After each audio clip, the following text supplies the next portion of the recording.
Do you know who this is? That is So just really quick, before we get to the rest of the video, I just wanted to let everyone know that I'm going off of the timeline as explained in the Zelda Encyclopedia. I'm doing my best. I know I missed a lot, so make sure you tell me what I got wrong in the comments. Link. Okay, Is sweet. it Link or Links? It is Link. I was a little worried because a lot of people call that Zelda because it's The Legend of Zelda, but yeah, that's Link.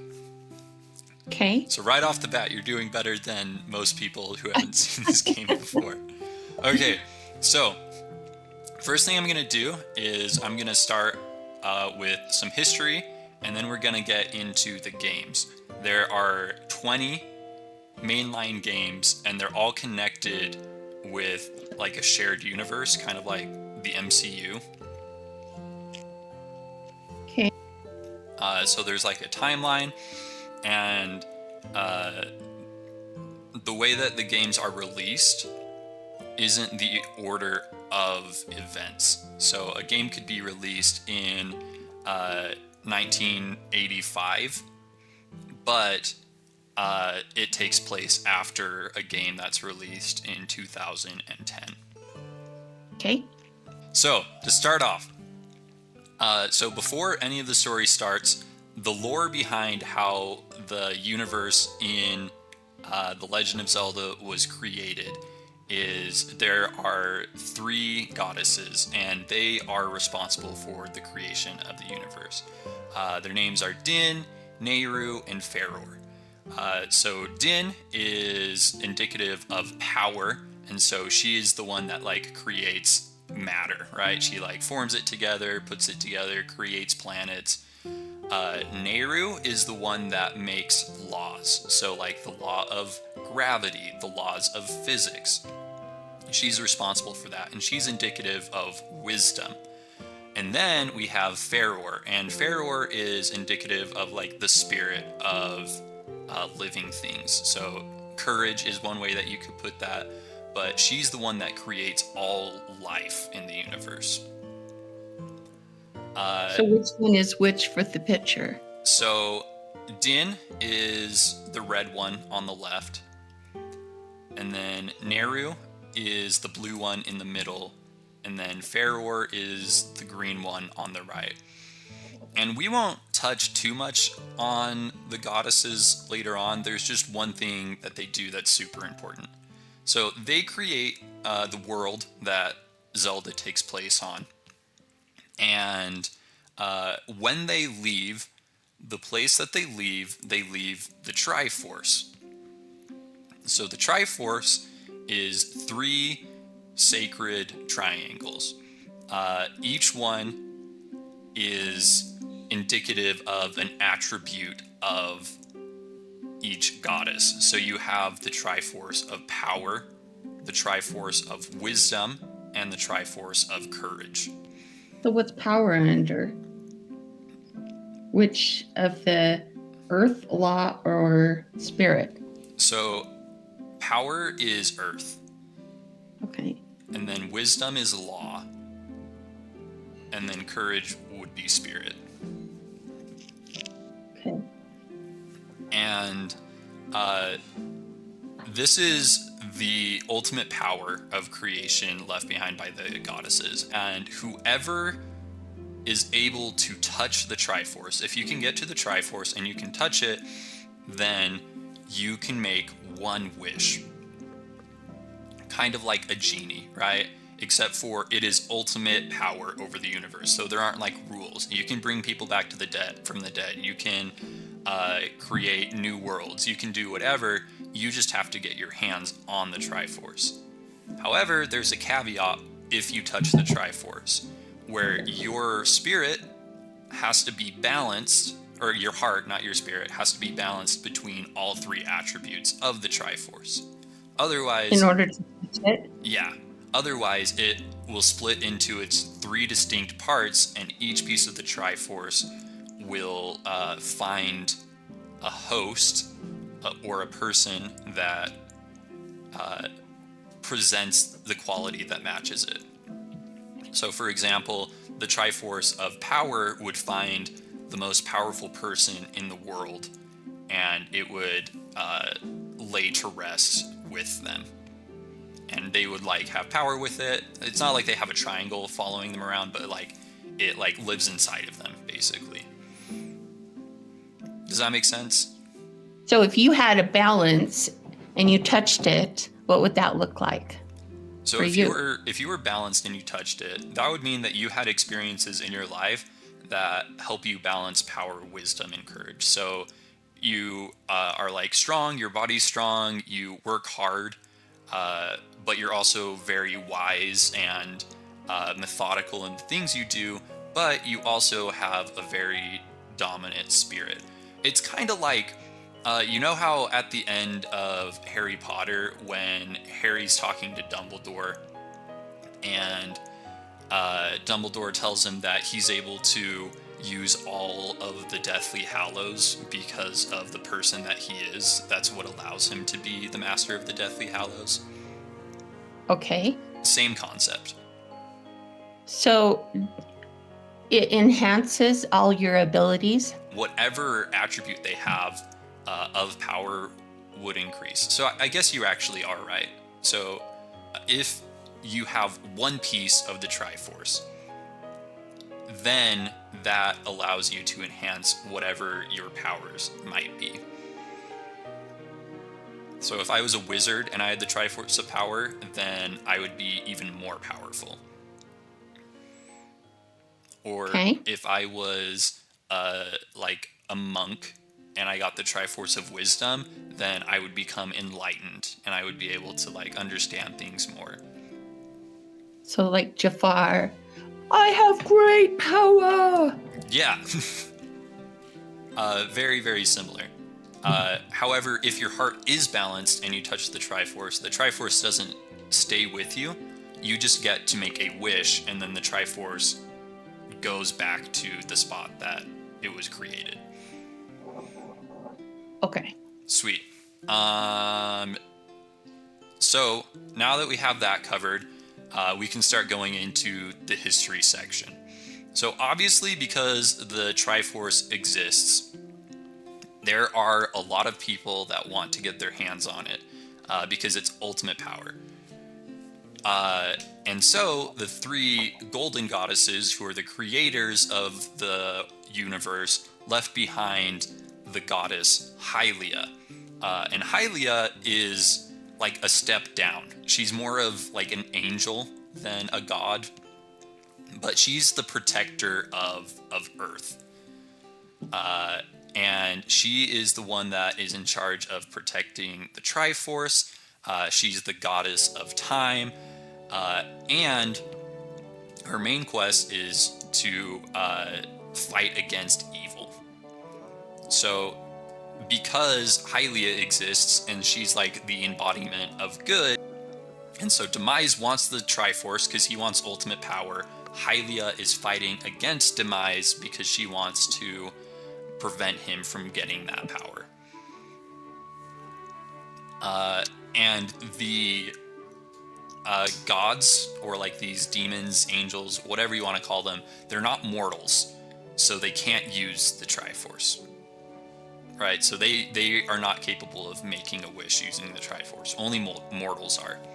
So what is their purpose then? Are they trying to get mortals to use it so they can control mortals? Yeah, pretty much. So it's a little complicated, but Demise wants to rule the world. So he's trying to destroy everything that like the three golden goddesses work to create. So he's trying to like destroy humans, all of the other interesting races on the earth, and he wants him and his demons to rule, basically. So he can't use the Triforce, but one of like his servants could, for example. Okay. So did the goddesses create what's his name? Demise? Demise. It is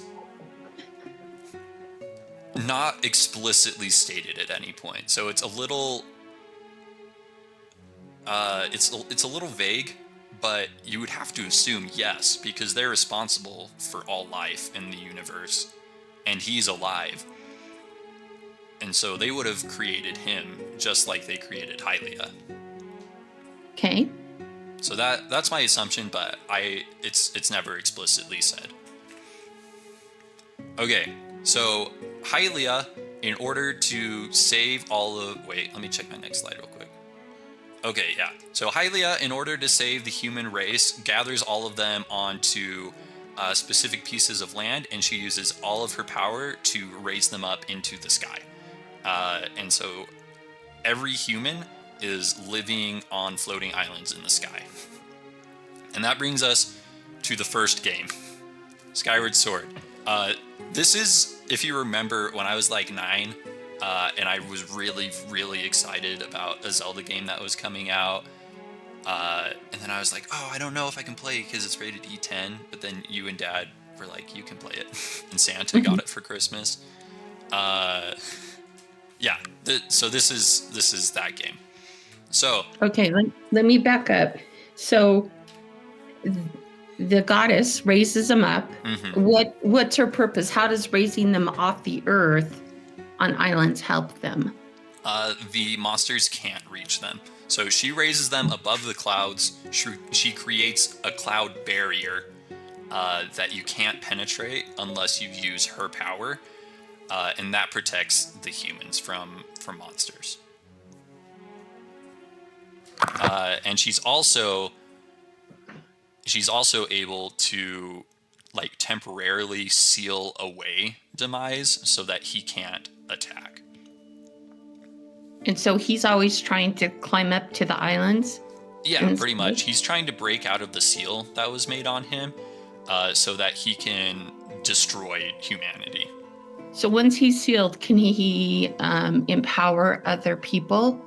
Yes, he can. So his body is sealed by like a giant spike, basically. And so he himself cannot do anything.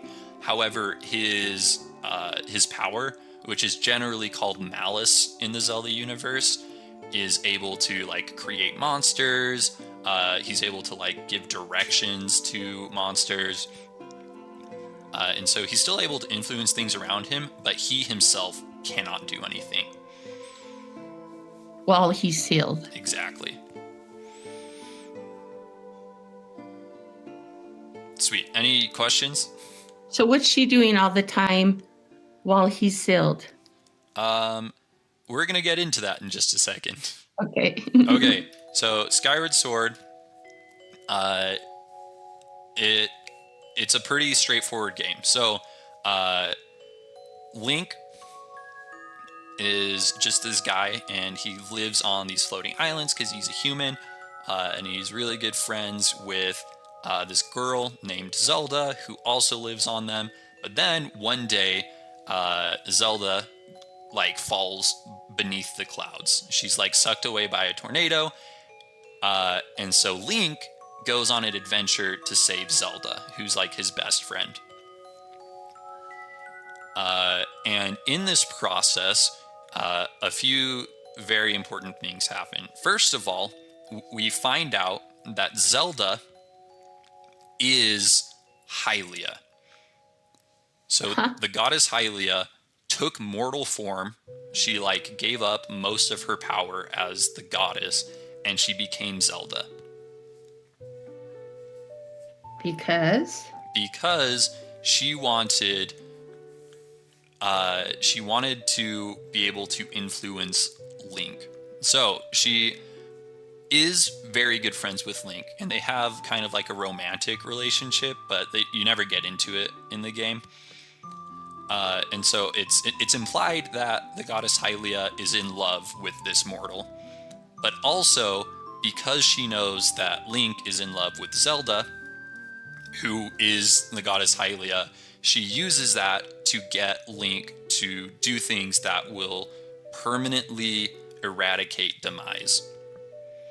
Okay. How old is Link at this time? So this Link in this adventure is about 17 years old, so just becoming an adult. And this is Skyward Sword? Yeah, this is Skyward Sword.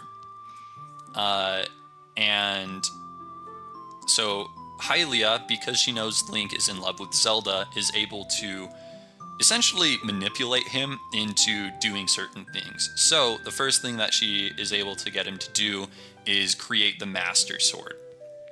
So Link takes a sword that was used by the goddess Hylia, and he imbues it with flames that are around the world, and they empower the sword. They make it more powerful, and it becomes the Master Sword, which is the sword of evil's bane. It's able to eradicate evil. Evil can't touch it. They can't wield it, and it repels evil in its vicinity. So very powerful weapon. And the second thing that Zelda is able to get Link to do is to use the Triforce to make a wish to destroy Demise. And the Triforce is all powerful, so it works, everything's great. But after they do that, one of Demise's servants is able to go back in time to before Demise was destroyed and break the seal on Demise. So Link has to go back in time after this servant, and he faces off against Demise in a sword duel. And this is all in Skyward Sword? This is all in Skyward Sword. Does that make sense so far? I think so. Okay, yeah, so Demise is destroyed. They go back in time to before Demise is destroyed, break the seal, and Link has to fight him. So he kills him with... No, he kills him with the TriStar to making the wish. Was it hard to get to the TriStar? So it's the Triforce. Triforce. And yes, Link had to overcome several trials to collect the Triforce, and the Triforce is in a different realm. So it's in what's called the Sacred Realm, which exists kind of separate from the real world, and it's just a world that holds the Triforce, and that's like its entire purpose. But you can travel there using your spirit. And that's what you're doing in the game, is overcoming these things to get to the Triforce. Yeah, exactly. And that is the ultimate end goal of the game. So you do two very important things. You get the Master Sword, and you get the Triforce. But then you have to go back in time. Exactly. So you go back in time, and Link has to defeat Demise. And so they face off in a duel, and Link somehow manages to beat him, even though Demise is like a demon with tens of thousands of years, and Link is just like a dude with a sword. So it doesn't make a lot of sense, but it's your classic like underdog story. And so he beats Demise, and so he's able to kill Demise. But before Demise dies, he creates a curse, and he says that he is going to curse their future generations, that evil is always going to rise up against him, that his spirit will always fight against them. So it's a curse upon their bloodline, basically. And he's like, no matter how long it takes, no matter how long your bloodline lives, I will always be there to cause destruction. But ultimately, Link still kills Demise, and the game is over. And that's how you win the game. Yeah, that's how you win the game. You beat Demise. So do you battle him? Yeah. Do you die sometimes? Oh, I die so much. Especially when I first played the game, it was super, super hard to fight Demise. Now I'm a little better at video games, and it's not as hard, but it's still a pretty hard boss fight. Okay. All right. So how many lives do you get? So you have infinite respawns. So you can keep trying no matter how many times you die. But you have like a health bar. So you can only take so many hits before you die. Okay. But you can try as many times as you want. It's never going to start the game over. You just start back at your last save. How do you develop your health bar? So you develop the health bar throughout your journey. So whenever you beat a hard enemy throughout the game, you get a heart container, which increases your max health. And then you can get like potions and stuff to increase your health, to heal when you take damage. There's a lot of different ways to do that. Sweet. Any other questions? So he's pretty much gone after this game. Yeah, Demise is gone. You never see Demise again. But the guy that goes back, who just one of his servants goes back and lets him out. Yeah. What happens to that servant? Demise kills him. Oh, nice. Yeah, Nice. He's not a good guy. Yeah.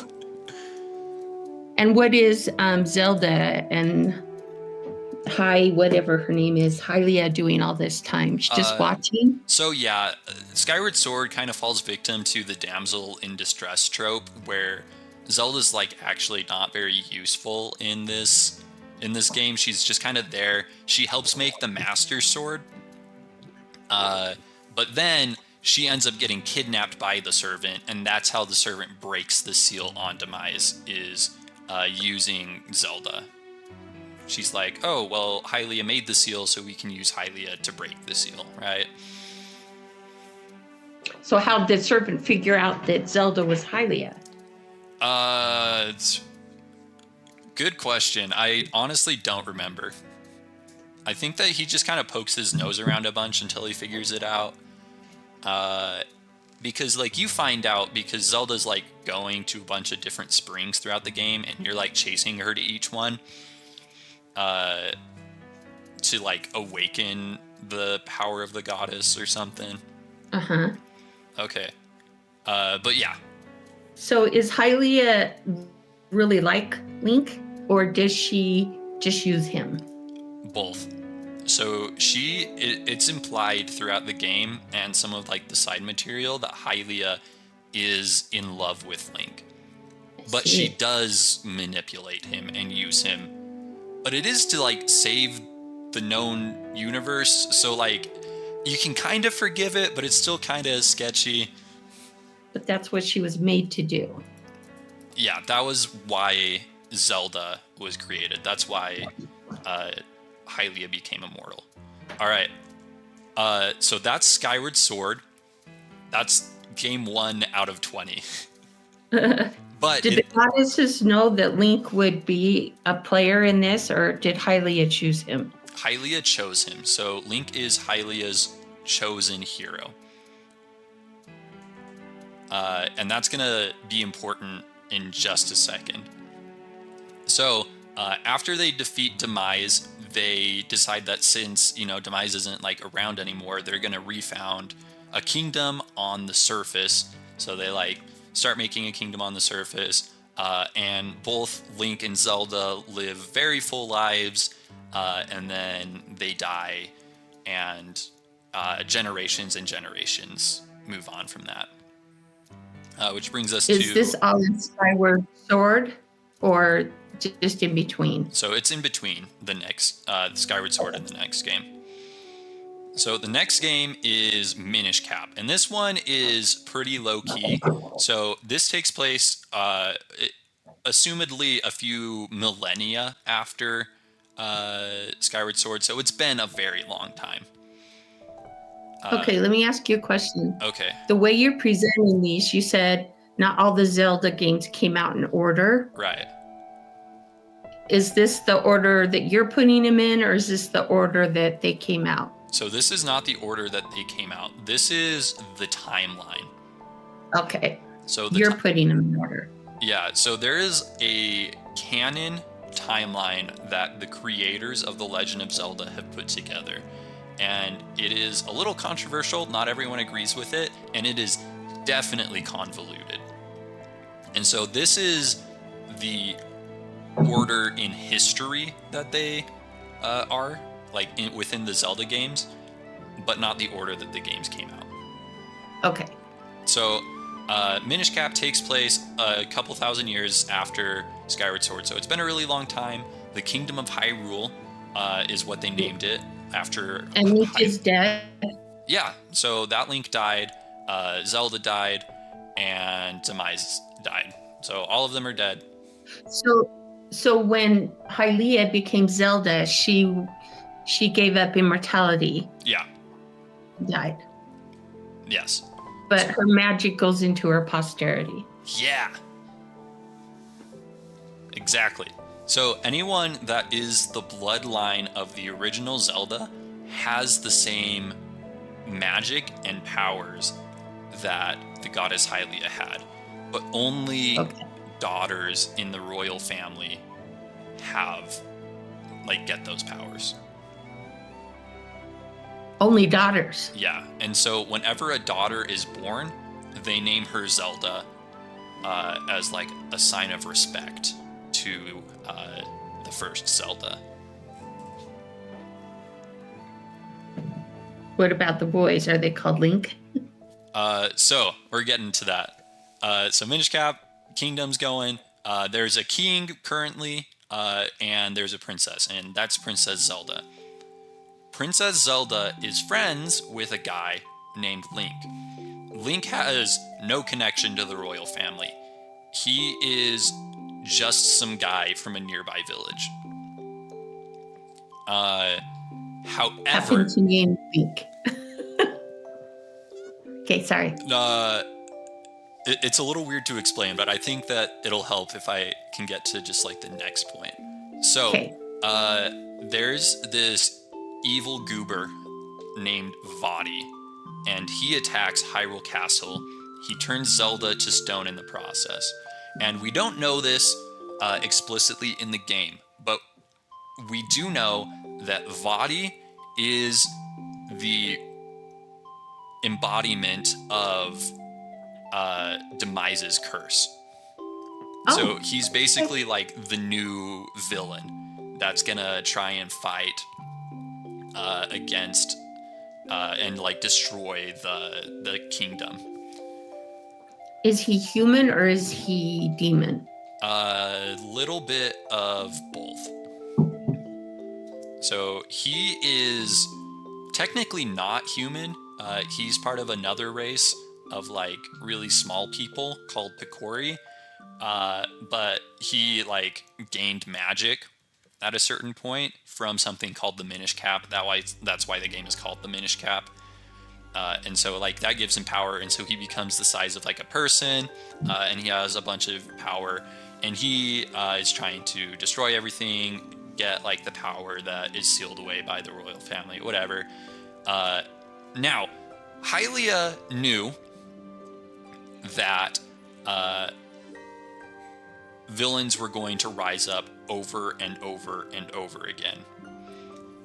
And so, to account for that, she made it so that the original Link, whenever he dies, his spirit is reincarnated as a new hero that will rise up to fight against Demise's curse.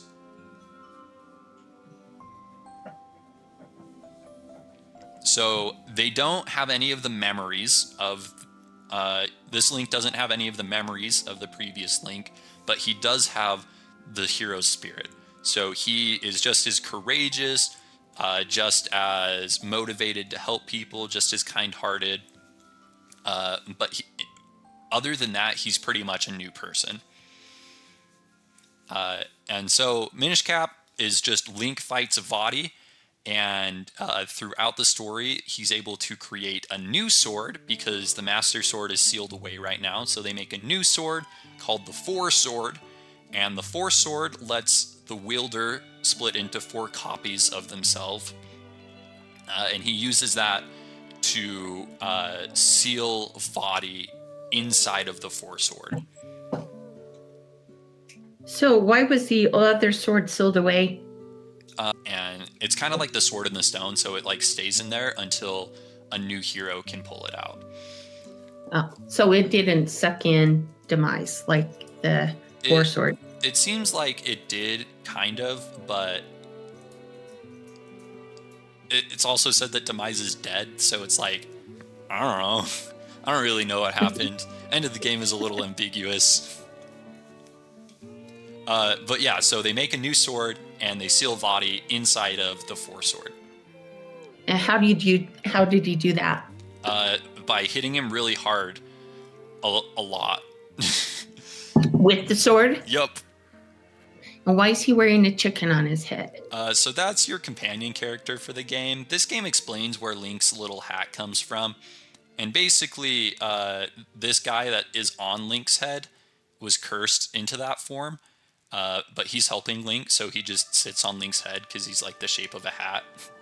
And then at the end of the game, he gives Link a replacement hat. And that's like, oh, that's where the cute little hat comes from. I see. Yeah. And how did he find the chicken?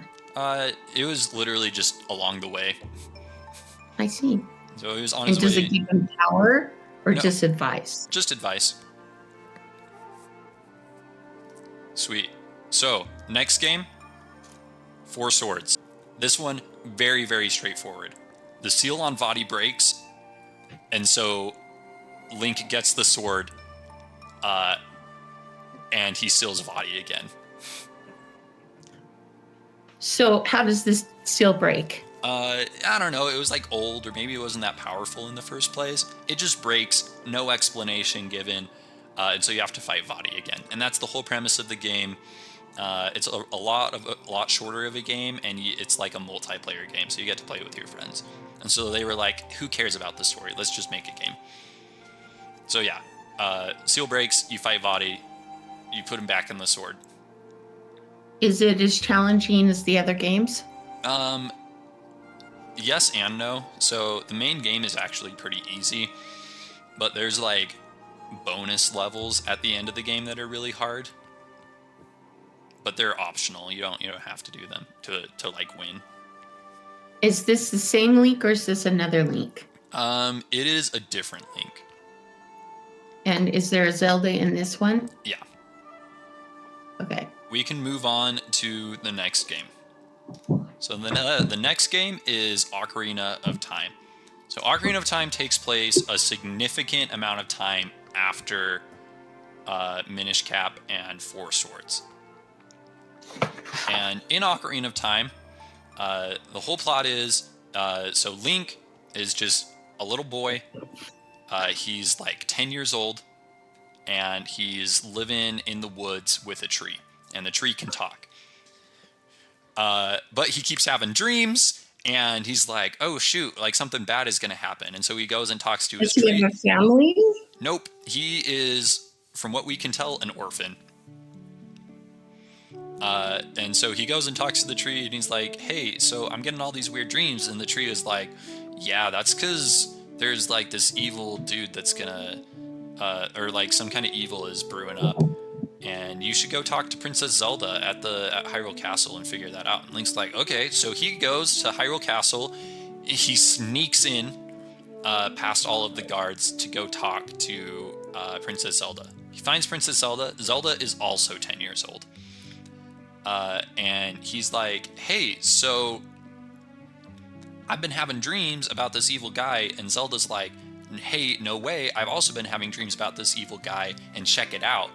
And she shows Link that this person that has been in their dreams is at Hyrule Castle, and he's talking to the king. And his name is Ganondorf. So Ganondorf is trying to negotiate a treaty with the king, but Zelda thinks that Ganondorf has like evil intentions, and that he's trying to use the royal family so that he can get to the Triforce. So they have the Triforce in the castle? They know where the Triforce is. And so Zelda tells Link where the Triforce is. And she's like, so the Triforce is sealed in the Sacred Realm, and the way you get in there is the Temple of Time. So they try to make a plan so that Link can prevent Ganondorf from getting into the Sacred Realm by getting all of the keys, which are like these magical stones that unlock the Temple of Time. And so Link goes, he gets all these keys, but before he can get back to Zelda, Ganondorf attacks Hyrule Castle. He kills the king, presumably, and he's chasing after Zelda to get the last key to open up the Temple of Time, which is the Ocarina of Time. Ganondorf doesn't know that Zelda gave that ocarina to Link. And so Link is like, well, crap, Ganondorf is like really evil. We gotta get to the Temple of Time before he can. So he goes, he uses these magical stones, opens up the Temple of Time, and inside of the Temple of Time, he finds the Master Sword. And he pulls out the Master Sword. Now, this is a really controversial part of the timeline because it's really weird. So Link, when he pulls out the Master Sword decides that he is too young to be the wielder of the Master Sword. Who does? The Master Sword does. The Master Sword. The same Master Sword that killed Demise. So the Master Sword has like a spirit that can decide? Yes. I kind of skipped over that part, but yes. The Master Sword is sentient. It is. Okay. So it decides that he's too young. And so it traps his spirit in the Sacred Realm where the Triforce is hidden for 7 years so that he's old enough to wield the Master Sword. He traps Link's spirit? Yes. Until he's old enough to wield the Master Sword. The problem: the Sacred Realm is unlocked. Link is not there to stop Ganondorf. So Ganondorf goes into the Sacred Realm and makes it to the Triforce. But when he touches the Triforce to use its magic, he is completely imbalanced. He is 100% into like the whole power concept. And so the Triforce of Power stays with Ganondorf, but the other two pieces like break off and they find the hosts that like embody their attributes. And so Link, now that Ganondorf has like touched the Triforce, but he has the Master Sword, he's like, okay, well, we still gotta stop Ganondorf from collecting the whole Triforce.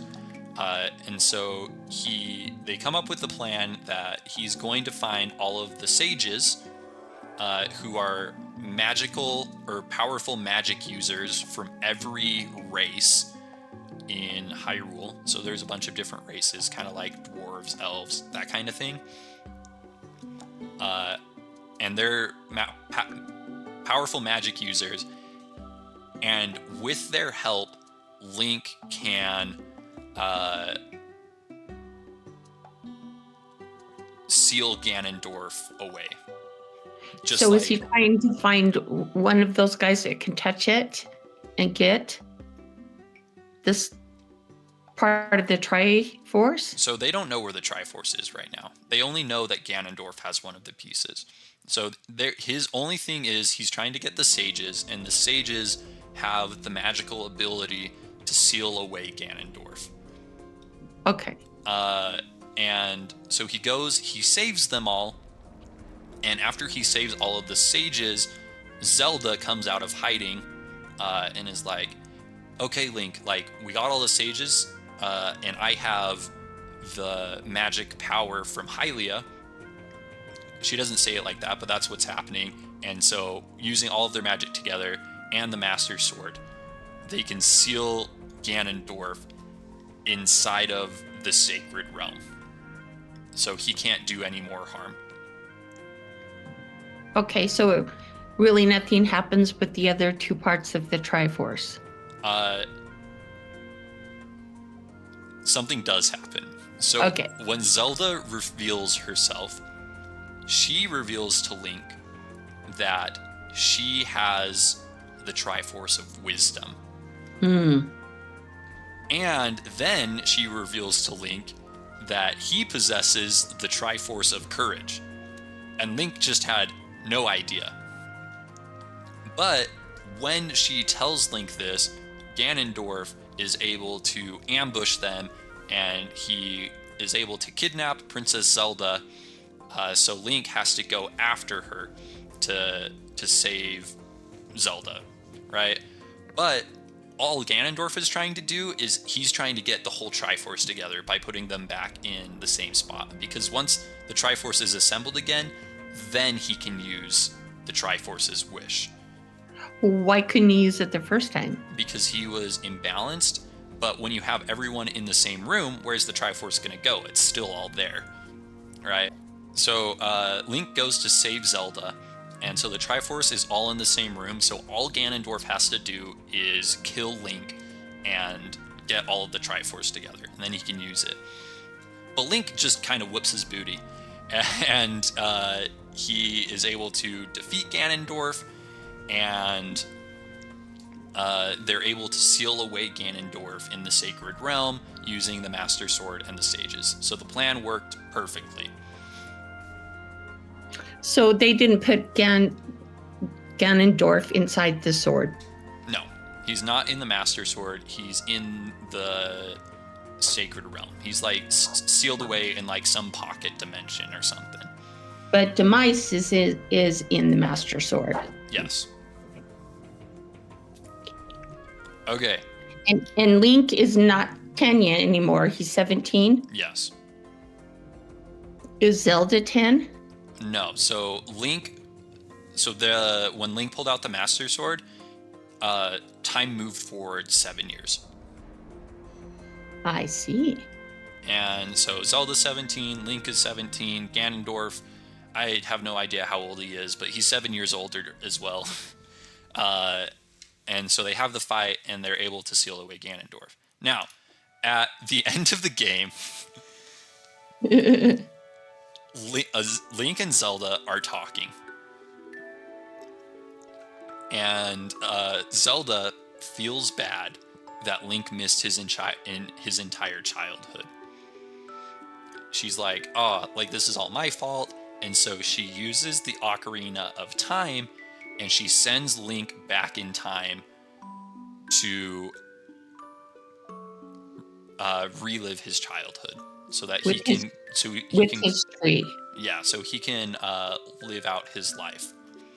Now, the problem with this, there are now two timelines. There is the timeline where Link goes back in time and he lives as a child. But there's also the timeline where Link defeats Ganon and then disappears because he was sent back in time. And they exist parallel to each other. So it loops. It doesn't loop, it just splits.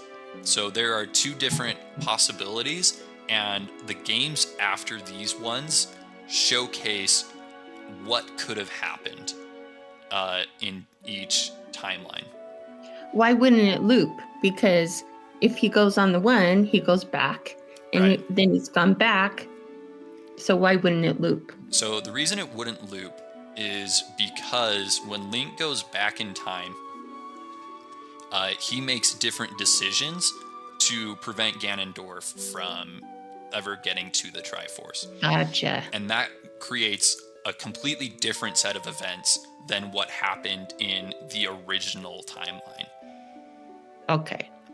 So we'll get more into that timeline, but first, we're just going to keep going with the original timeline. So Link defeats Ganondorf, and Zelda sends him back in time.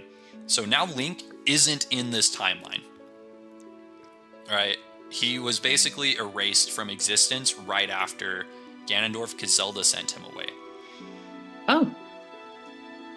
So that's kind of the aftermath of this. And because of this, that's a really big problem because eventually the seal weakens and Ganondorf is able to break out of this seal. And there's no one around to stop him because Link, along with the spirit of the hero, was sent into a different dimension, essentially, a different timeline. So the spirit can't be reincarnated because it went with him in the other timeline. That is the most accepted theory, but it is a theory. So that's the idea that the hero spirit. Hyrulean could make another hero. Right. So Hylia isn't really like interacting with stuff right anymore because she's long dead. Kind of. It's really complicated. But the point is, Zelda's still there, but she doesn't have the previous knowledge of all of these other Zeldas, right? And so she doesn't know, like, oh, well, like, we need to make a new hero or whatever. And so there's not a hero to rise up to Ganondorf when he breaks the seal.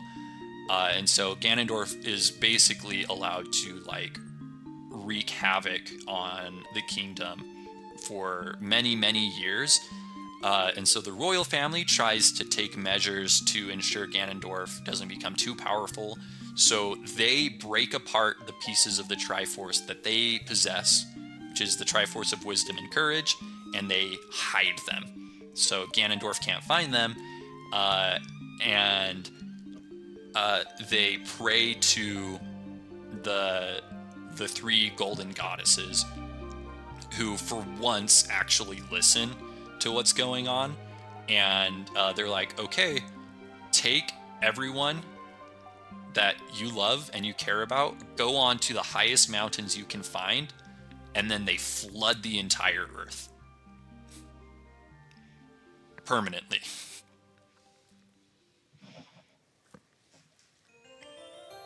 And that's in an effort to prevent Ganondorf from causing any more harm.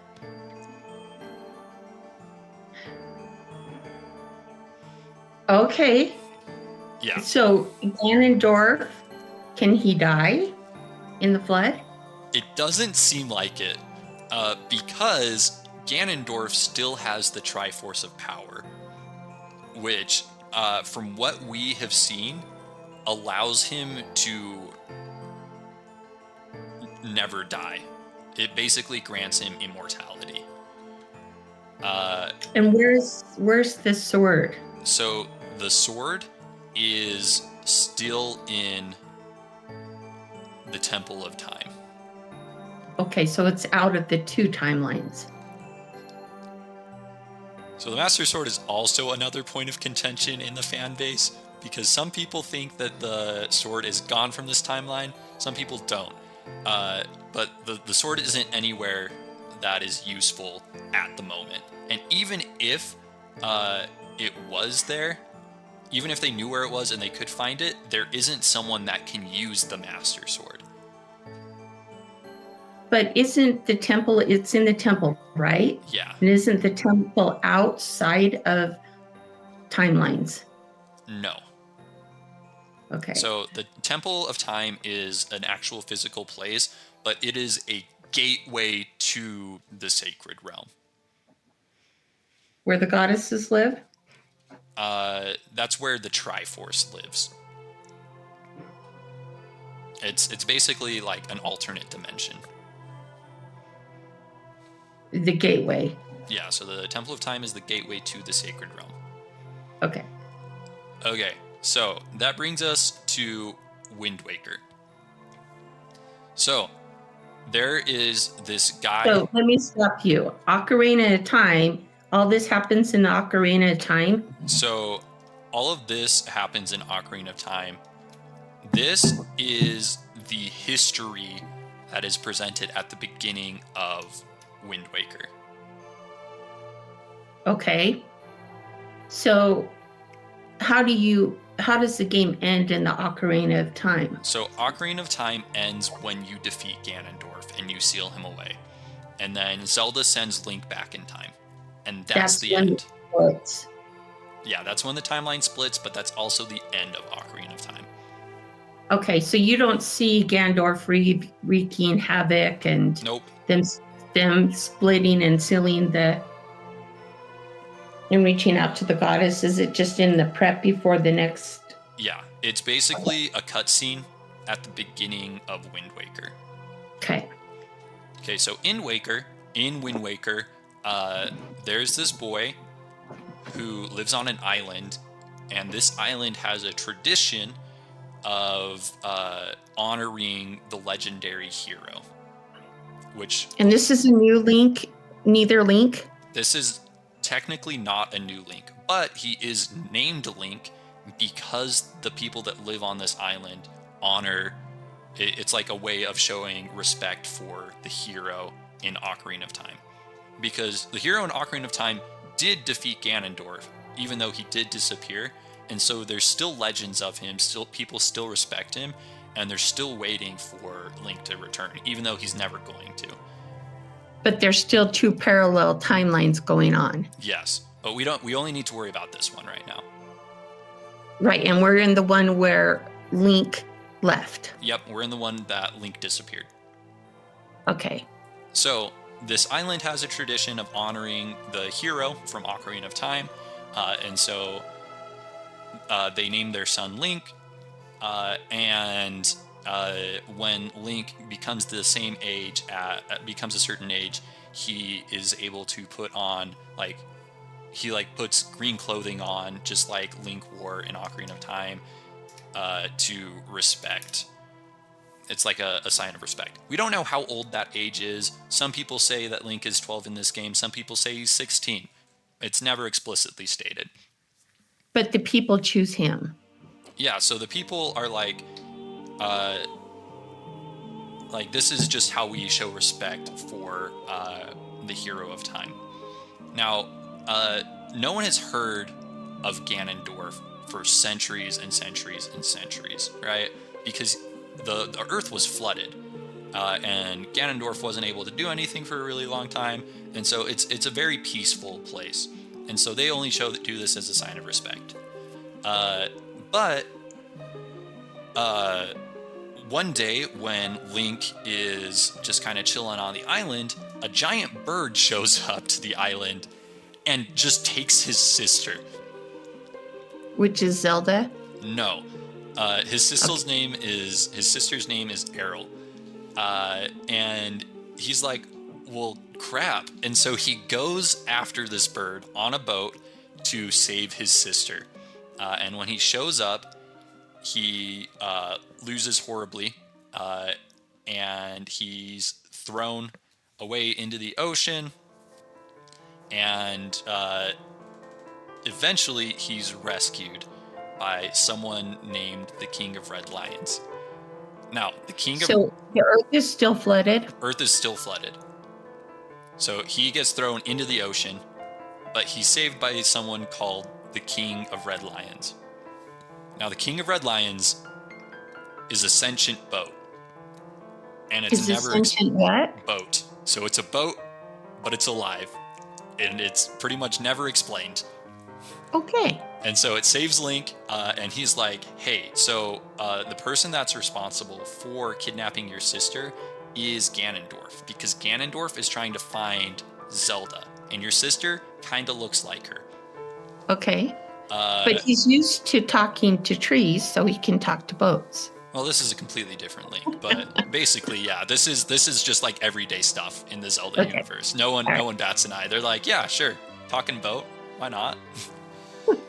And so this boat knows that to defeat Ganondorf, they need to get the Master Sword, because that's how they did it the first time. And this boat knows where the Master Sword is.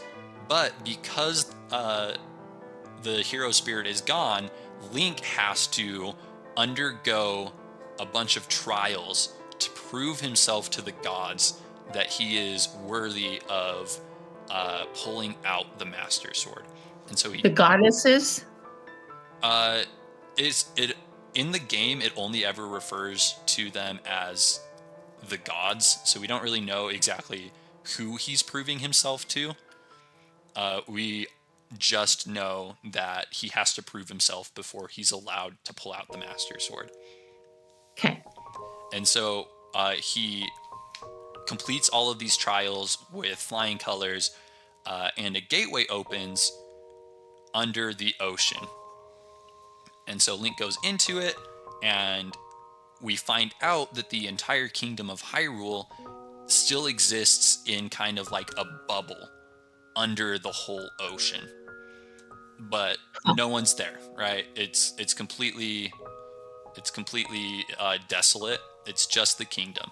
But that's where the Master Sword is. So Link is able to pull out the Master Sword, and after they power up the Master Sword, so they have to like restore all of the power that it had before, Link is able to go fight Ganondorf. However, when Link gets to Ganondorf, I also forgot to mention, this is a really important part, they find Zelda along the process. Zelda was a pirate that was helping Link along this whole thing. And she doesn't know that she's like a descendant of the royal family. She doesn't know that. Did you know when you met her? No. You discover this along the way. And she has the Triforce of Wisdom. And Link goes and he finds all of the broken pieces of the Triforce of Courage. And he assembles them together. And he becomes the new hero. So when they have part of the Triforce, is it a physical thing or just kind of they're born with it? Do they hold it?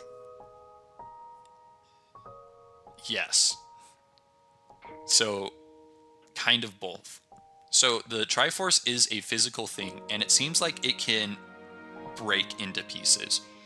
And so in this game, yes, they have fully tangible versions of the Triforce, and Link has to find pieces of the Triforce of Courage and put them together to create the full Triforce of Courage. And in doing so, which is the hero? Yeah, so he becomes the new hero because he possesses the Master Sword and the Triforce of Courage. And so Link and Zelda go to face off against Ganondorf, but because they're pretty young, Ganondorf overpowers them super easily, and he gets the whole Triforce together. And he goes to wish on the Triforce that he is given like control over the whole world, that he's able to rule the world. But, and this is, I love Wind Waker so much. So anyone that's watching this video right now, I love Wind Waker. But the dumbest plot twist in all of writing ever happens. And the old king of Hyrule gets to the Triforce before Ganondorf, even though Ganondorf is right there. So the old king of Hyrule, who is, mind you, a ghost at this point, touches the Triforce and uses it before Ganon can. What? So the ghost, what about all the other ghosts? I don't know, Mom. I don't know. It's insane. So he touches the Triforce, uses the Triforce before Ganon can, and he wishes for the old kingdom of Hyrule to be destroyed forever so that people can move on and live their lives without having to worry about all of the stuff before.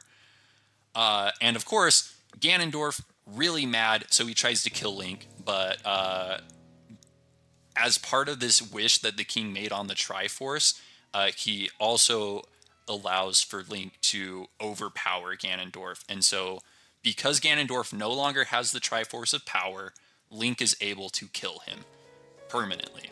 Because the ghost connected all three.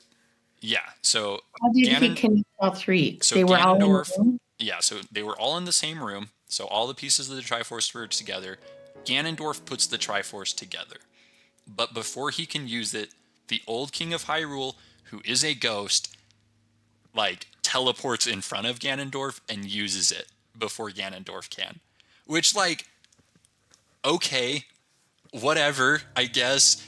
It like I said, I love Wind Waker. It's a fantastic game.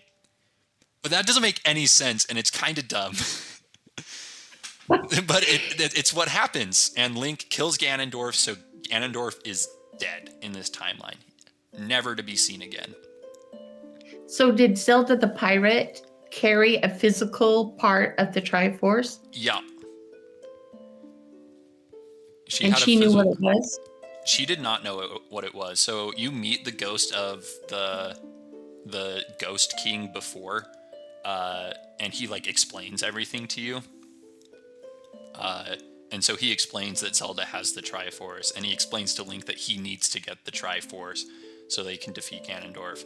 And then he ends up using the Triforce. It's kind of messy. Like, the themes and the overall story of Wind Waker are really cool, but it just has a really dumb spot at the very end where it's like, okay, like that was just Deus Ex Machina. Like, that wasn't earned at all. Yeah. So does it explain why the ghost was able to transport and why he did it? So, not really. Like, it's explained that the ghost can teleport. Like, you see it before, but like at no point ever before in the Legend of Zelda series is it shown that a ghost could use the Triforce. And so, like, it raises a lot more questions than it answers. I think that it was kind of a messy way to end the game, but that is the end of the game. So, the Old Kingdom of Hyrule is destroyed forever, and Link and Zelda are returned to the surface of the ocean, and Ganondorf and the Master Sword are sealed away, never to be seen again. So the bubble breaks. Yep. But there's still two parallel timelines. Yes, there are. But we're still just on this timeline. Yes. So the next few games, I'm just gonna blitz through because they don't really have important stuff that happens. So the next game is Phantom Hourglass. This is the same exact Link. He just goes on another adventure and he defeats another evil dude. That's pretty much the whole thing. Nothing crazy happens. Same Zelda. They just kind of go on an adventure together. How does he defeat him if he doesn't have the Master Sword? So they make a different sword that's able to defeat him. So they create the Phantom Sword. And they're able to defeat like this new evil monster thing, and it's basically just a little pocket adventure. Nothing crazy happens, and it's Okay.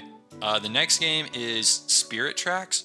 So a very long time has passed. Well, actually not a very long time, but like about 100 years has passed. And so the Link from Wind Waker and the Zelda from Wind Waker are both dead now. They lived full lives. But before they died, they were able to find a new continent. And on this continent, they founded a new kingdom. And they called it New Hyrule. Because why not?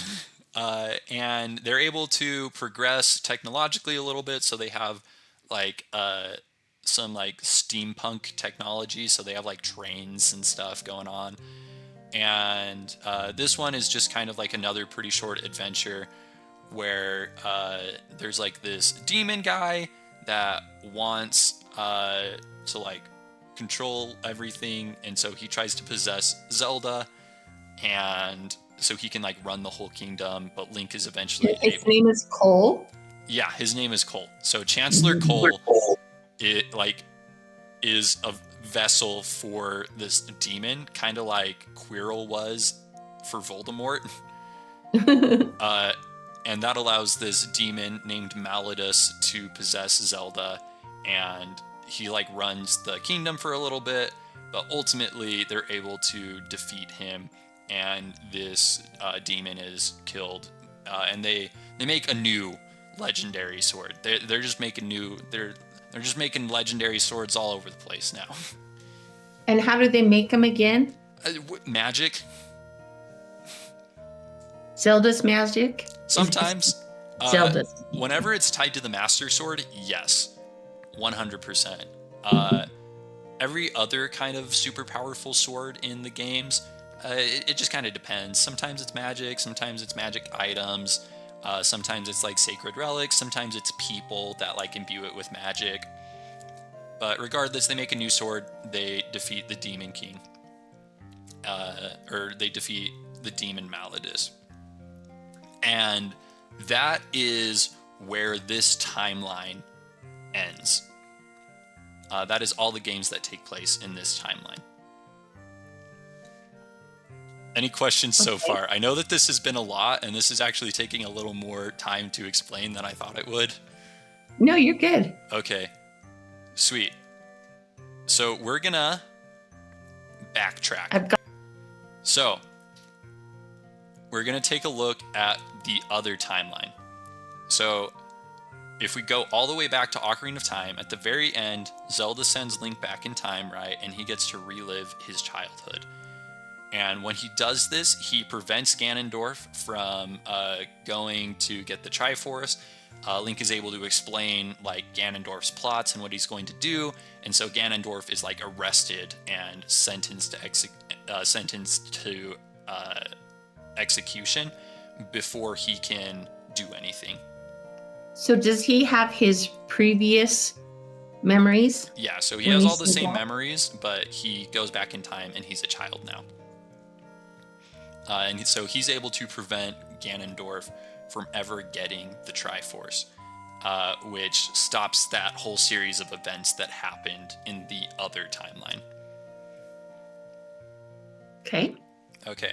So when Link gets the Triforce, or what am I talking about? Link does not get the Triforce. So Link stops Ganondorf from getting the Triforce, and he just kind of lives out his life.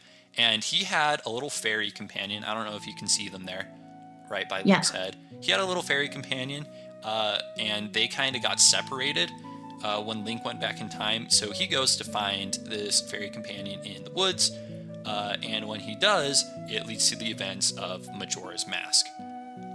So Majora's Mask doesn't have a ton of bearing on the plot overhaul. It is my favorite Zelda game, but it's not significant to the plot.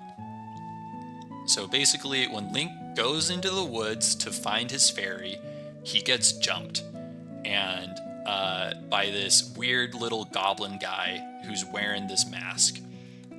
And obviously, he's pretty upset, and this little goblin guy takes all of his belongings, and so Link runs after him. And when he runs after him, he accidentally finds himself in a completely different dimension world thing. So he gets transported to a completely different plane of existence. And in this place, he finds out that this masked little goblin guy has been causing a bunch of problems. And his end goal is he's going to make the moon fall into the earth and kill everyone. And obviously, Link can't have that happen. And so he is able to get 4 giants together, and these so he goes to like 4 different regions and like breaks curses that were on these 4 giants, and these 4 giants, because they're just enormous, stop the moon from falling into the earth. And Link is able to destroy the magic inside of the Majora's Mask and like prevent the apocalypse, basically. So he prevents the end of the world by stopping the moon from crashing into the Earth. Because giants can do that. Yeah. So Majora's Mask is a fun one because it's a very surreal game. So a bunch of really weird things are happening, but it's like a common motif throughout it, where it's like, this is obviously like a different world that operates on a different set of rules, and like some weird stuff is going on. And so like, it doesn't make sense, but it makes sense that it doesn't make sense. So why is it your favorite game? There's just a lot of aspects of it that are really cool. I really like the side quests in it. It's the first time in a Zelda game that I felt like I was able to make meaningful connections with the side characters in the game, where like you go around and you help them, and it also has a really cool mechanic where you only have a certain amount of time to accomplish stuff before the moon crashes into the Earth, and so you have to constantly like go back in time to get more and more stuff done every time before the moon crashes into the Earth. So it has some really cool stuff going on, has really cool side quests, and just like really interesting themes. But yeah, so how does he go back in time? He uses the Ocarina of Time.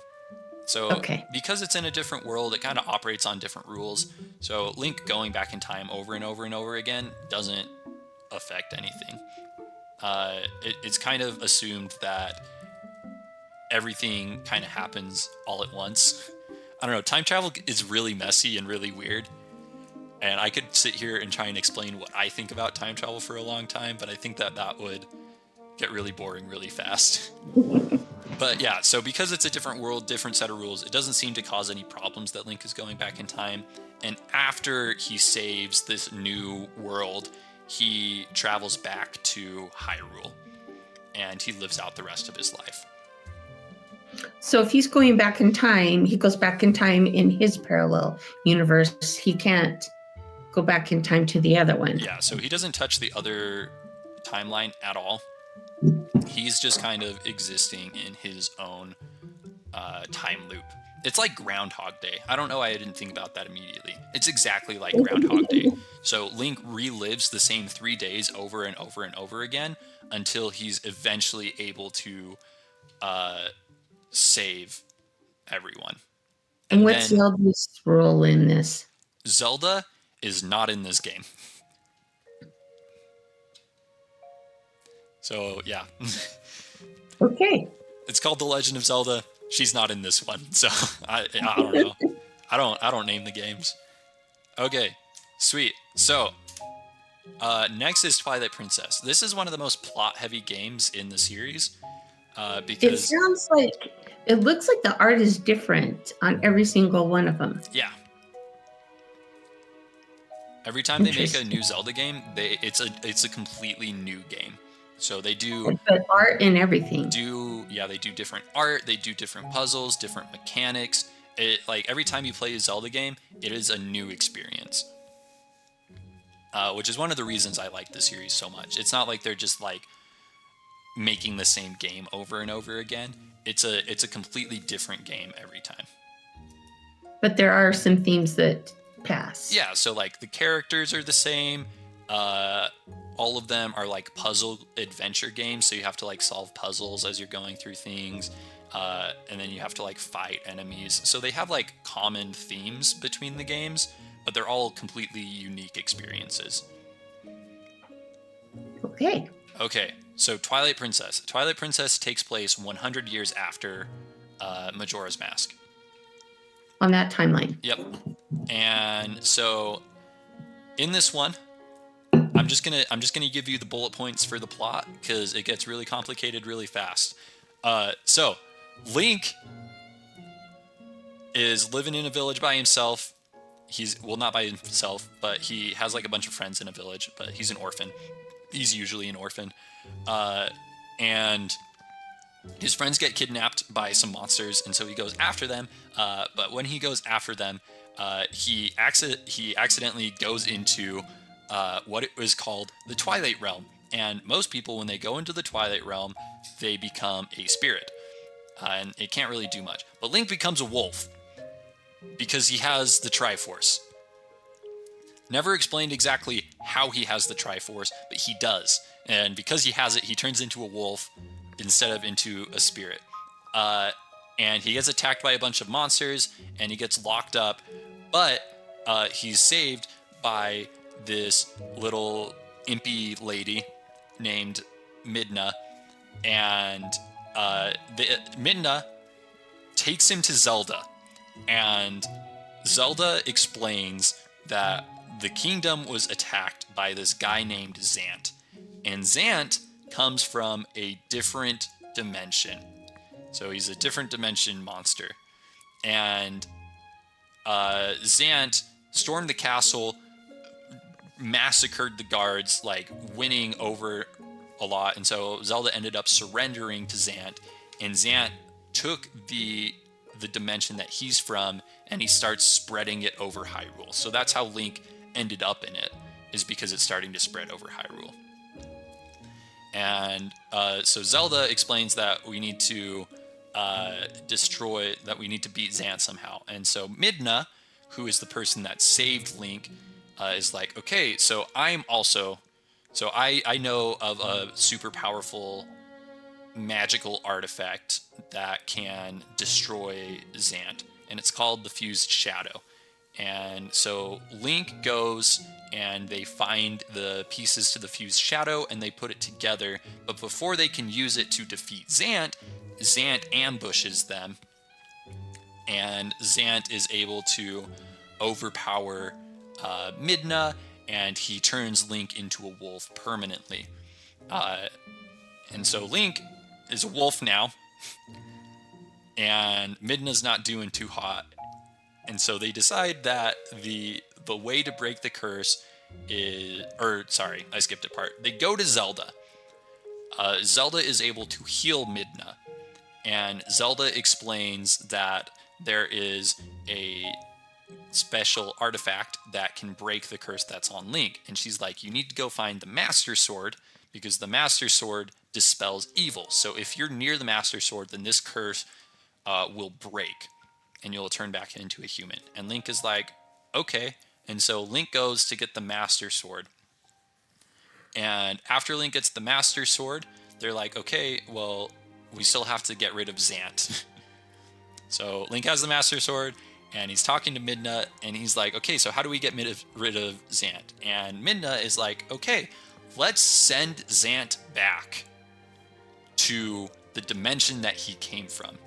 And she reveals that she also comes from the same dimension that Zant is from.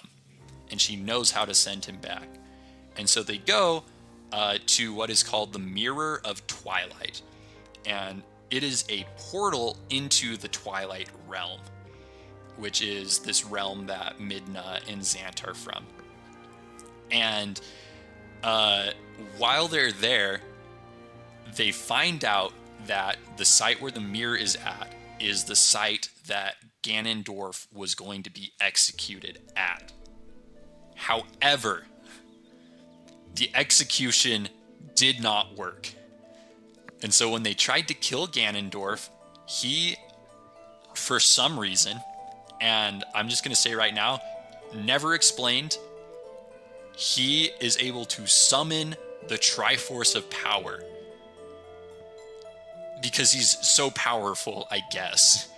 And because he touched it once. Well, he didn't even touch it in this timeline. It doesn't make sense. Kind of weird, but he's able to summon the Triforce of Power, and because he has the Triforce of Power, he's immortal, right? As long as Ganondorf has the Triforce of Power, he cannot die.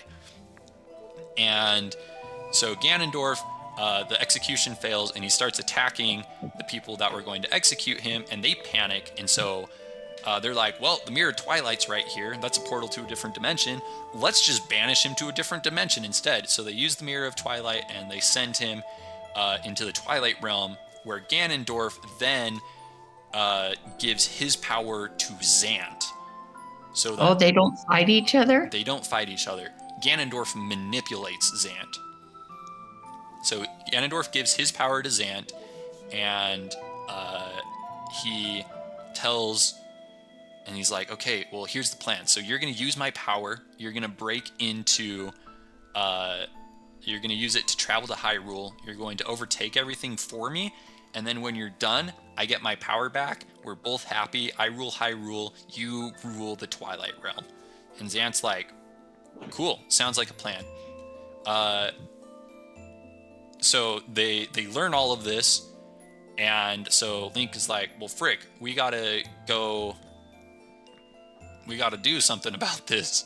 And so step one is to defeat Xant, right?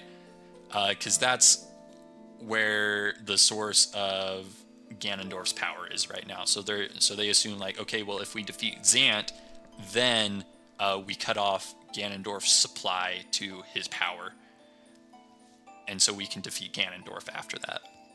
And so they collect all of the pieces to the Mirror of Twilight so that they can go into the Twilight Realm. And Link faces off against Xant, and he's able to defeat Xant. And so now that that's over, Link goes to Hyrule Castle where Ganondorf is, and he fights Ganondorf. And because Ganondorf gave his power to Xant, who is now gone, Link is able to kill Ganondorf. However, Xant, because he has Ganondorf's power, is not completely dead. And so Ganondorf is like, hey, Xant, use the rest of your power to revive me so that I can go back to fighting Link. And Xant is like, no. And he kills Ganondorf.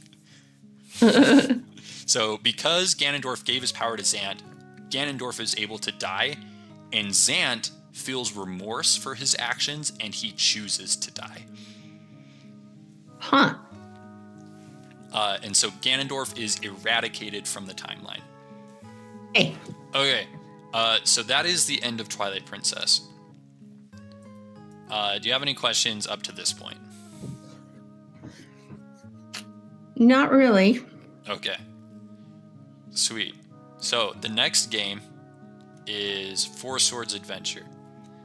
Four Swords Adventure is the most contentious game in the franchise because it is a huge argument whether or not it actually happened. So some people say that it is canon and part of the Zelda universe.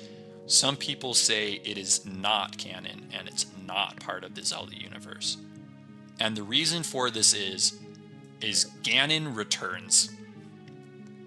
But that doesn't make any sense because Ganondorf died in the last game. Right? It's not like he was like sealed away. He died. And so people are like, well, how does Ganondorf exist in this game if he died in the last game? That doesn't make any sense, Nintendo. And Nintendo just kind of shrugged and they're like, well, you figure it out. So this is another, wasn't there a Four Swords before? Yep. So this is very similar to the original Four Swords. In fact, it's the exact same plot. So the seal on Vaati breaks again. So Link has to get the Four Sword to go and seal Vaati away. But after they defeat Vaati, Ganondorf reincarnates and they beat Ganon. And it's assumed that if this is canon, this is a completely different Ganon who has no relation to the previous Ganon. And so they're like, I don't know. It's pretty messy. Are Canon and Ganon two different people? So canon means like, did this happen or did this not? Oh, gotcha. So they're not sure if this game is canon because Ganon is in it. Could it have been another part of the timeline? No, maybe. I don't know. It's really messy. But yeah, this is where Nintendo says it falls in the timeline. It's the same plot as the other Zelda games, as the other Four Sword. So it's like it doesn't matter in the long run, and it has no bearing on the plot overall. Okay, so that is the end of the child timeline. So we had the timeline where Link defeats Ganondorf at the end of Ocarina of Time, and we have the timeline where Link goes back and relives his childhood, right? Mm-hmm. It's super straightforward. It's not too crazy to wrap your head around. So let's play a little game. Let's say, what if, hypothetically, in Ocarina of Time, when Link goes to fight Ganondorf at the very end, he loses. Then what happens? And Nintendo is like, I'll tell you what happens. And they shoved all of the other Zelda games into this what if timeline. Okay. They like doing that. Yeah, they really do. So in this timeline, so this is before, this exists completely separately from the other two timelines. So Link goes to face Ganondorf. He defeats Ganondorf, but Ganondorf uses the Triforce of Power to turn into a giant monster, basically, that has very similar attributes to a boar. He has, This is back in the Ocarina of Time when you fought him? Yes. So he has like big tusks, he's really hairy, and so he transforms into this monster and is able to defeat Link. And because Link was defeated, the sages panic, and they're like, well, we can't necessarily seal him in the sacred realm, but we can banish him to the sacred realm. The difference is, if he is sealed in the sacred realm, he is unable to do anything. He doesn't have access to his power. He basically just floats around in a void. If he is banished to the sacred realm, he still has all of his magic, all of his power, all of his resources, but at least he's not here destroying the kingdom, right? And so they banish him into the sacred realm, and Ganondorf, because of his evil and because of his power, he transforms the sacred realm into the Dark World, which is a dark mirror of Hyrule.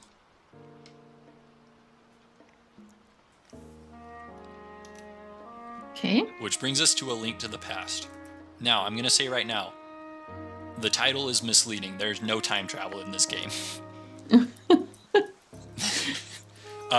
So basically, what happens is Ganon, because he's in the Dark World, he still wants the Triforce, but the Triforce isn't there, and so he is trying to put it together, and so he uses some of his power to make like a clone, like a shadow clone of himself that can travel to Hyrule outside of the Dark World.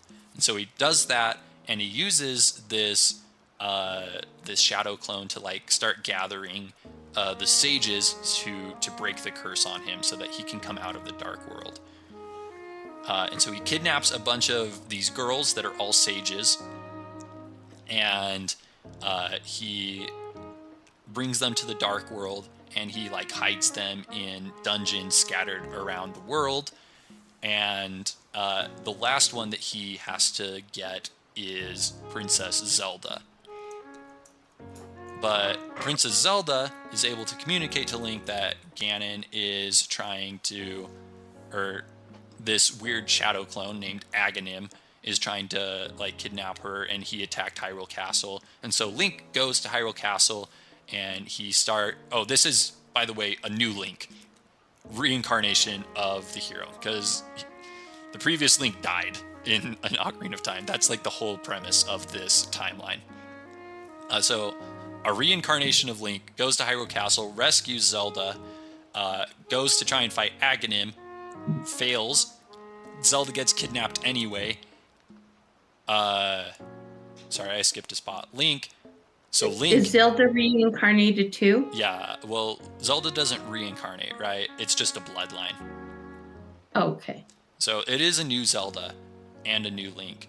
And Link tries to get the Master Sword so that he can fight this monster Aghanim.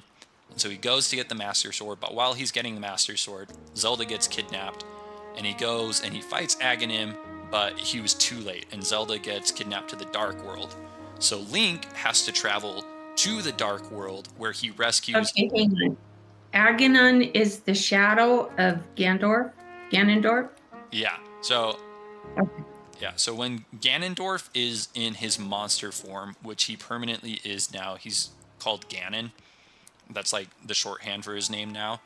And so Ganon is able to kidnap Zelda and gets everyone in the Dark World. And so Link goes after them, and he's able to rescue all of these sages, and he's able to rescue Zelda, and he's able to defeat Ganon. And when he defeats Ganon, he gets the whole Triforce together. He defeats Ganon in his world? Mm-hmm. Because he has the Master Sword. Yep. And a bunch of other magical things. It's pretty well accepted that this might be the most powerful version of Link because of that. Where he just like has so many items, so many abilities, magical powers. Like he just collects a huge assortment of things, and he's able to defeat Ganon in his own world. And then once he does, they have the whole Triforce together. So Link and Zelda make a wish on the Triforce to undo all the damage that Ganon did in this game. So anyone that Ganon killed is revived. Any places that he destroyed are rebuilt. And that's what they use the magic for at the end of the game. So are Zelda and Link partners, or is it mostly just Link? So they're often partners, but because these games started coming out in like the 80s, there are a lot of the games that suffer from damsel in distress syndrome, where it's like, oh, well, the strong hero man has to go save the princess. And this is one of the first games that came out. This was the third Zelda game, and so it came out in like the early 90s. That's crazy. How did they do this with it being so back and forth? They were really good at making games. And the timeline... They had their timeline set before they started making all these games? They absolutely did not have the timeline set. And that's why the timeline is so messy, is because they try and backtrack so hard.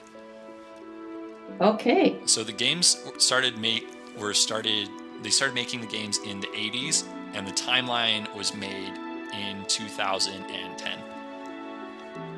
And so it was literally just the developers trying to explain that everything is connected. And some people like it, some people don't, but you know, it works. So yeah, that's the end of A Link to the Past. So Link's Awakening, this is the same Link. He's on a boat going somewhere, I guess, and he ends up getting shipwrecked on an island. And on this island, he's trying to escape, but before he can escape, he finds out that he has to defeat all of these monsters that are on the island and wake up the wind fish. And so he defeats... After he killed This is Ganon? after he kills Ganon. And so he defeats all these monsters on this island so that he can get off and escape. And he wakes up the wind fish. And then he wakes up. It was all a dream. The whole game was just a dream. Didn't actually happen. Alrighty then. Yep. So that's why it's called Link's Awakening. It's kind of cute. It's a fun game. All right, then we have the Oracle of Seasons. So this is still the same Link that killed Ganon. So he's like at Hyrule Castle or something one day. For whatever reason. Is he older now? Yeah, he's a little older now. He never gets too old in the Zelda games. You never see him past like 18. But yeah, so this is the same Link, and something weird is going on with the Triforce, so him and Zelda go to check it out. And when they get there, the Triforce is like, hey, you need to go save some people, because apparently the Triforce can talk now. So the Triforce teleports him to a different world. Not a different world, a different place where he has to go and fight some evil. And this actually takes place over 2 separate games, but they're kind of lumped together in the fan base. They're just kind of like the Oracle games. But Link is able to defeat whatever evil monster is in both of these lands. But at the very end, after he defeats both of those monsters, Twin Rova, which are 2 witches, use like necromancy, and they're able to bring Ganon back to life. Link is like, dude, no sweat. I already beat this guy once. I can do it again. So he kills Ganon again. Okay. Poor Ganon. What? Poor Ganon. Yeah, Ganon's just like going through the ringer. Reincarnated. Yeah. Then he's... Okay. This timeline gets pretty wild. Okay, this one is also a really complex game, so I'm just going to kind of give you like really quick bullet points. So there's this weird clown wizard guy. He's like a wizard, but he has a bunch of face paint on. And he's going around and he's turning people into paintings. And Link's like, stop that. So he goes to get the Master Sword so that he can go kill Yuga. Or go get rid of Yuga. He's like going around turning people into paintings. And Link's like, no. And so he gets the Master Sword and he goes to fight Yuga, who's this weird wizard guy that wears clown makeup. And he like chases Yuga off. But it turns out the people that Yuga was turning into paintings were sages. And so Yuga uses the power that he created with all of these paintings to revive Ganon again. Poor Ganon. And he fuses with Ganon. So he is part Yuga, part Ganon. Yeah, it's okay. Weird. And then he runs away. So when did this game come out? This one came out in 2016. Okay. And this is kind of like a remake of A Link to the Past. So it's a very similar story. Because after that, Link has to go chase Yuga down into a different world, where he goes and he saves all of the sages, and they all are able to summon the Triforce of Courage, which then gives Link the power that he needs to go fight Ganon merged with Yuga, right? But when Link goes to fight Yuga, it turns out that this was all a trap by the version of Princess Zelda that is in this alternate dimension. So she's like Zelda, but evil. Oh. And it was all a trap because in this world, everyone was trying to get the Triforce. So instead of hiding the Triforce, they destroyed the Triforce completely. And apparently, the Triforce was kind of important for the whole keeping your world alive thing.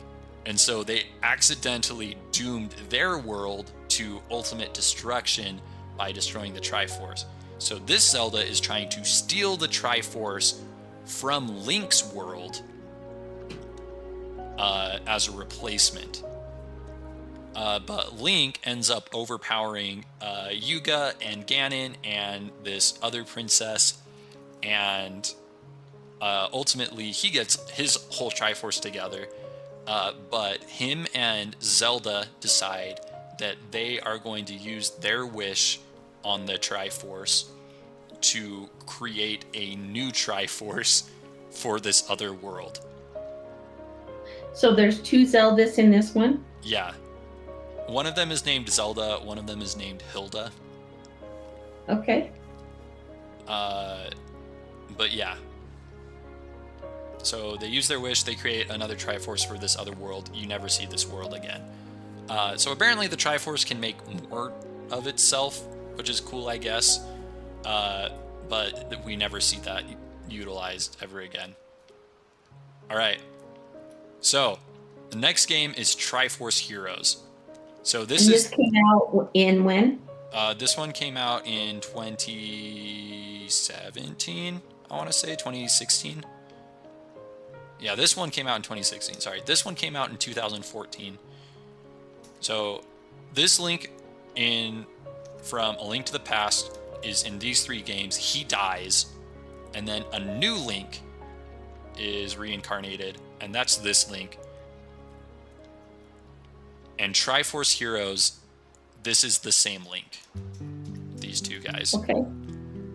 So Link, after defeating Ganon, saving the world, decides to go on a vacation to a different kingdom. But when he gets to this different kingdom, turns out that the princess there was cursed. And she can only wear black morph suits now, which is an atrocity. And that is completely unacceptable. So Link goes and finds the old lady that put this curse on that princess and beats her up until she breaks the curse. Okay. And so now this princess can wear whatever she wants again. And that's Triforce Heroes. Like a fun one. What? Yeah, this is just kind of like a goofy one. Just kind of a spoof.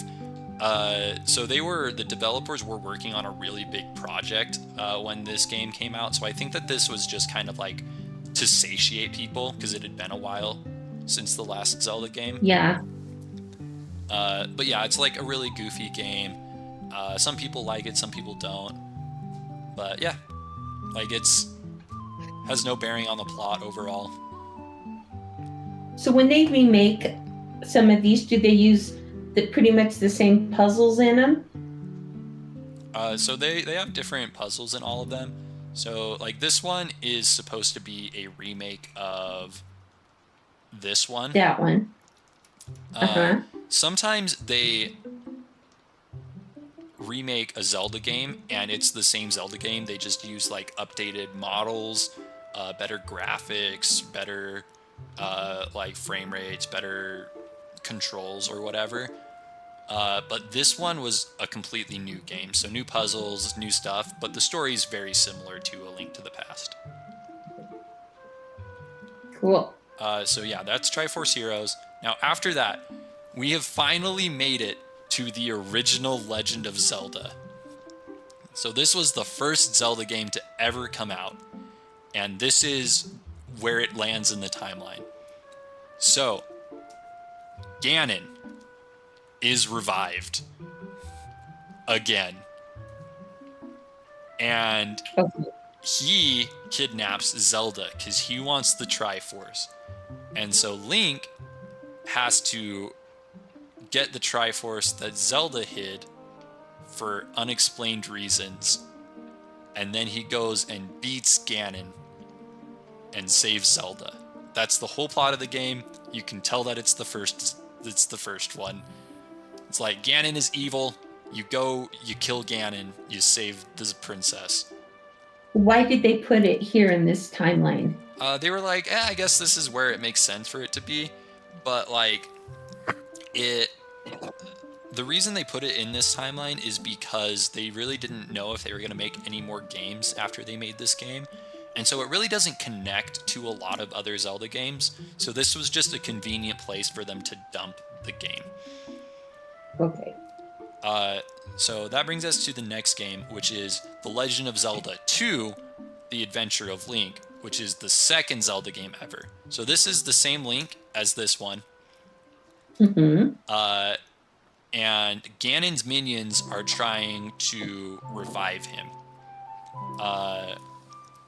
And so you can't let Link die because then they get like the whole Triforce and they can revive Ganon, whatever. But the whole point of the game is the Princess Zelda in this game, her grandma was put under a spell, just like Sleeping Beauty. So she's permanently asleep. Her name is also Zelda because of the whole naming convention that we talked about before. So this Link finds out about that Zelda who's under a spell.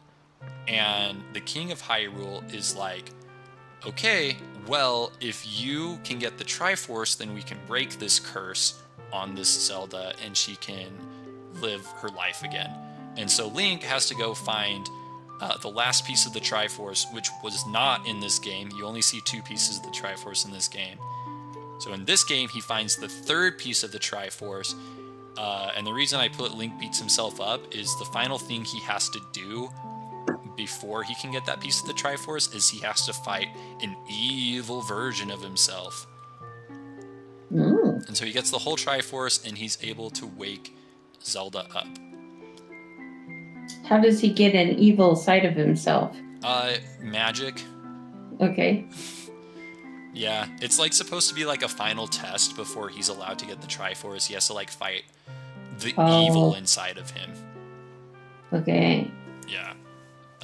And that's the end of that what if timeline. Now, okay. We have 2 games left. We're almost there.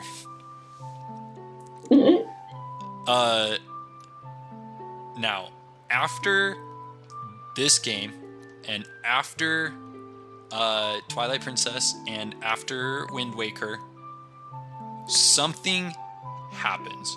Either it has been so long that everything kind of just ends up happening the same, or there's some event, but all 3 of these timelines merge back together. We don't know how. So there was 1 timeline, then there were 3 timelines, now there is 1 timeline again. And that brings us to Breath of the Wild. Seems really complicated. It is super complicated and really dumb. And that's why it's bizarre. And it's convoluted, and a lot of people are like, that doesn't even make sense. But yeah, that brings us to Breath of the Wild. And what year did this come out? This came out in 2017. Okay. Okay, so Breath of the Wild, an ancient prophecy of a calamity is discovered by the royal family. And they're like, oh crap, there was this huge calamity thousands and thousands and thousands of years ago where Ganon almost destroyed the kingdom. But there was like a hero and a princess, and they were able to defeat Ganon. So they're like, okay, cool. We know that this is prophesied to happen again. So they follow the instructions on this prophecy, and they start mining in specific locations. And when they start mining in these specific locations, they find ancient technology. So for some reason, after thousands and thousands of years of development, Hyrule was able to make really advanced technology, but for some reason they abandoned it and they buried it underground. But they find this technology. And the other part of this is they know that Princess Zelda is supposed to have some kind of magical ability that allows them to seal away Ganon. And so they try to unlock this special ability. And so Link and Zelda are traveling from place to place where it's supposed to be these really powerful magical spots in an attempt to unlock this sacred power. But it doesn't work. And while they're doing that, the prophecy comes true, and Ganon is reborn out of the earth, and he is able to take control of all of this ancient technology that they had, and he uses it to destroy the kingdom. Ganon just straight up wins. That's exactly what happens. And Link is almost killed. He is beaten to the point of death while he is trying to protect Zelda. But Zelda, in an effort to protect Link, is able to unlock this sacred power because she's trying to protect Link, and she's able to get rid of a bunch of this magic that's controlling this, like all these robots that are trying to kill them. And they take Link to this shrine that is also constructed of like a bunch of old technology that is like a medical bay for Link. And it's so that he can be healed. And so Zelda goes to Hyrule Castle, which is the source of Ganon, and she's able to contain him to Hyrule Castle using her magic. But Link still has to like get a Master Sword, defeat Ganon. Like that's the whole point. Like Ganondorf cannot be defeated until you have the Master Sword and Zelda's magic. But Link was so horribly wounded that it takes 100 years for him to heal. And so that's where the game starts, is when Link wakes up. And the really cool part about this game is the whole story takes place before you start the game. So you are going around and you find memories. So you're like unlocking memories that Link has because he has amnesia when he wakes up. And you're able to piece together this really cool story that happened before you even have the game. And so the gameplay of Breath of the Wild is you getting Link back up to full strength so that you can face down Ganon at Hyrule Castle. Where's Zelda? Zelda is containing Ganondorf in Hyrule Castle with her magic. And so Link goes there, he defeats Ganon with the Master Sword, and weakens him enough so that Zelda can permanently seal Ganon away. And that is the end of Breath of the Wild. Which brings us to our very last game, which is Tears of the Kingdom. So this is the same Link. This game came out this year. Oh.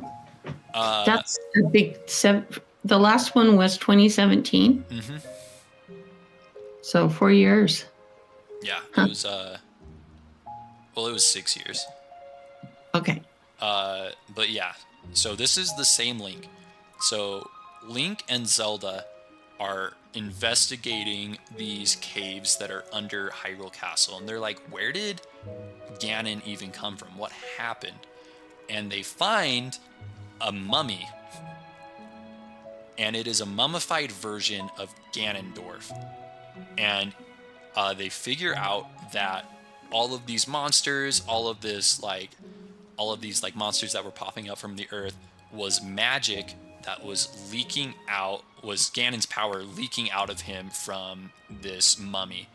But when they get there, the seal that was keeping Ganon in place breaks. And Ganondorf starts to revive. And in this process, he's able to destroy the Master Sword. Which is a big deal, because this thing's been around since the beginning. And so he destroys the Master Sword, and so Zelda goes back in time and fixes the Master Sword. Let me explain that a little better. So, when they get there, Zelda finds a stone. And this stone transports her back in time. And we learn that this stone gives her special magic abilities that allow her to travel through time now. And we also learned that the Master Sword can repair itself. It just needs to be bathed in sacred light for a very long time. And so Link sends the Master Sword back in time through a conduit that Zelda opens up using her magic. And Zelda is able to bathe the sword in sacred light for 10,000 years. And it fixes the Master Sword. And so when Link gets the Master Sword back, he's able to go and he's able to kill Ganondorf once and for all. Until he's reincarnated. Until he's reincarnated again. See, you Or got it. back by witches. Yep, that's the whole thing. That is the whole series. All 20 games. And you think Majora Mask is your favorite one? Yep, Majora's Mask is my favorite. At least like tentatively my favorite, because I like a lot of them. But so what would be your second choice? I really liked Tears of the Kingdom. It ended up being a really, really good game. But Cool. The reason I think I like Majora's Mask a lot is just nostalgia, because this is the game that like Caleb and I would like play through together. And we were like, whoa, this is so cool. Cool. Yeah. All right. Any questions? What's the one you and Carissa would play through? Carissa and I would play through Wind Waker together. Okay. Which is this one. All right. Yeah. Any last questions? No, it just sounds it sounds like they just tried to put them together. Yeah. You can tell that like with Skyward Sword, which is the one that came out in 2010, they had like a story in mind, and they were like, here's like how these connect. But when you get to the Fallen Hero timeline, so every game that is in this is all of the old games except for these two. Oh, okay. So it's basically like a catch-all for all of the games that they were like, Okay. well, I don't That know makes where to put sense. these. Yeah. All right. Cool. Sweet. Do you like them more with the story in them? Like this one, he's going back and finding memories, So or was that the other one? Tears of the Kingdom was kind of a disappointing story, if I'm going to be honest. I think that they didn't try very hard on the story, but the game is really fun. Okay. But Where- what was the one before it? Yeah, that one they paid more attention to the story. Yeah, so I did like the story for Breath of the Wild. Not as much as some other games, but I still liked it. But the gameplay was also great in Breath of the Wild. Okay. Which one do you think had the best story? The best story, I think A Link Between Worlds had probably my favorite story. It's a lot more fun to like go through the game, because like you learn about these things incrementally. So like I just kind of like dumped on you everything that happens in the game, but you get to like live through the story. And so you learn about these things as it goes through. So that one's really good, and Twilight Princess is also really good. Those are probably my two favorite stories. Cool.